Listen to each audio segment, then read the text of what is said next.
اعوذ باللہ من الشیطان الرجیم بسم اللہ الرحمن الرحیم۔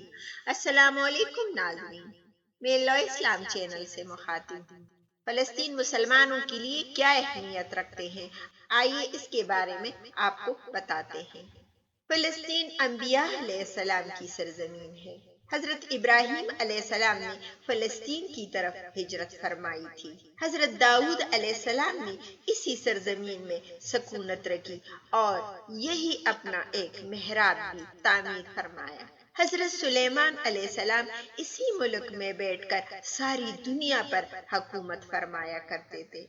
ٹوینٹی کا مشہور واقعہ بھی اسی وادی میں پیش آیا تھا، جس کا بعد میں وادی نمل نام رکھا گیا۔ حضرت زکریا علیہ السلام کا محراب بھی اسی شہر فلسطین میں ہے۔ حضرت موسیٰ علیہ السلام نے اسی ملک کے بارے میں اپنے ساتھیوں سے کہا تھا کہ مقدس شہر میں داخل ہو جاؤ۔ انہوں نے اسی شہر کو مقدس، اس شہر کی شرک سے پاک ہونے اور انبیاء علیہ السلام کا مسکن ہونے کی وجہ سے کہا تھا۔ اس شہر میں کئی معجزات واقع پذیر ہوئے، جس میں ایک کنواری بی بی مریم کے وطن سے حضرت عیسیٰ علیہ السلام کی ولادت مبارک بھی ہوئی۔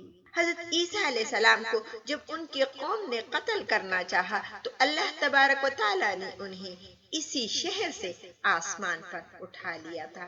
ولادت کے بعد جب عورت اپنی جسمانی کمزوری کے انتہا پر ہوتی ہے، اسی حالت میں بی بی مریم رضی اللہ تعالیٰ عنہ کا کھجور کے تنے کو ہلا دینا بھی ایک معجزہ الہی ہے۔ قیامت کے علامات میں سے ایک حضرت عیسیٰ علیہ السلام کا زمین پر واپس آنا اسی شہر کے مقام سفید مینار کے پاس ہوگا۔ اسی شہر کے ہی مقام پر باب لد پر حضرت عیسیٰ علیہ السلام مسیح دجال کو قتل کریں گے۔ فلسطین ہی ارض محشر ہے۔ اسی شہر میں ہی یاجوج ماجوج کا زمین میں قتال اور فساد کا کام شروع ہوگا۔ اس شہر میں وقوع پذیر ہونے والے قصوں میں سے ایک قصہ طالوت اور جالوت کا بھی ہے۔ فلسطین کو نماز کی فرضیت کے بعد مسلمانوں کا قبلہ اول ہونے کا اعزاز بھی حاصل ہے۔ ہجرت کے بعد حضرت جبرائیل علیہ السلام دوران نماز ہی حکم ربی سے آقا علیہ السلام کو مسجد اقصی فلسطین سے بیت اللہ کعبہ مشرفہ مکہ مکرمہ کی طرف رخ کرا گئے تھے۔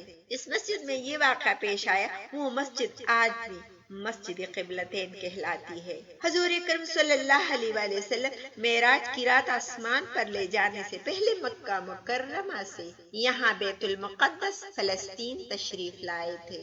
سرکار دو عالم صلی اللہ علیہ وآلہ وسلم کی اقتداء میں انبیاء علیہ السلام نے یہاں نماز ادا فرمائی۔ اسی طرح فلسطین ایک بار پھر سارے انبیاء کا مسکن بن گیا۔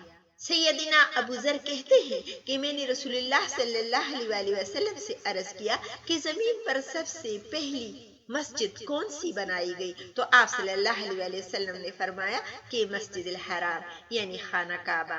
میں نے عرض کیا کہ پھر کون سی مسجد بنائی گئی؟ تو آپ صلی اللہ علیہ وآلہ وسلم نے فرمایا مسجد الاقصی یعنی بیت المقدس۔ میں نے پھر عرض کیا ان دونوں کے درمیان کتنا فاصلہ تھا؟ آپ صلی اللہ علیہ وآلہ وسلم نے فرمایا کہ 40 برس کا، اور تو جہاں بھی نماز کا وقت پالے وہی نماز ادا کر لے، پس وہ مسجد ہی ہے۔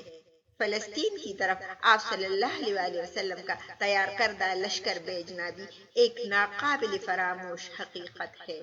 اسلام کے سنہری دور فاروقی میں دنیا بھر کی کئی فتوحات کو چھوڑ کر محض فلسطین کی فتح کے لیے خود سیدنا عمر رضی اللہ تعالی عنہ کا چل کر جانا اور یہاں پر جا کر نماز ادا کرنا اس شہر کی عظمت کو اجاگر کرتا ہے۔ دوسری بار معراج کی رات بروز جمعہ 27 رجب 583 ہجری کو صلاح الدین ایوبی کے ہاتھوں اس شہر کا دوبارہ فتح ہونا بھی ایک نشانی ہے۔ بیت المقدس کا نام قدس قرآن سے پہلے تک ہوا کرتا تھا۔ قرآن پاک نازل ہوا تو اس کا نام مسجد الاقصی رکھ دیا گیا۔ قدس اس شہر کی اس تقدیس کی وجہ سے ہے جو اسے دوسرے شہروں سے ممتاز کرتی ہے۔ 5000 سے زیادہ صحابہ کرام رضوانullah علیہ اجمعین نے جام شہادت نوش کیا اور شہادت کا باب آج تک بند نہیں ہوا، سلسلہ ابھی تک چل رہا ہے۔ یہ شہر اس طرح شہیدوں کا شہر ہے۔ مسجد اقصی کی اہمیت بالکل حرمین شریفین جیسی ہی ہے۔ فلسطین کی عظمت کا اندازہ اس بات سے بھی لگایا جا سکتا ہے کہ یہاں پڑھی جانے والی ہر نماز کا اجر 500 گنا بڑھا کر دیا جاتا ہے۔ اللہ تعالی ہم سب مسلمانوں کو بیت المقدس میں نماز ادا کرنے کی سعادت عطا فرمائے، آمین۔ امید کرتی ہوں کہ آپ کو فلسطین کے بارے میں یہ معلومات پسند آئی ہوگی۔ آپ اپنا بہت سارا خیال رکھیے گا، اپنی دعاؤں میں مجھے بھی یاد رکھیے گا اور چینل کو لائک اور سبسکرائب کرنا نہ بھولیے گا۔ بامان خدا۔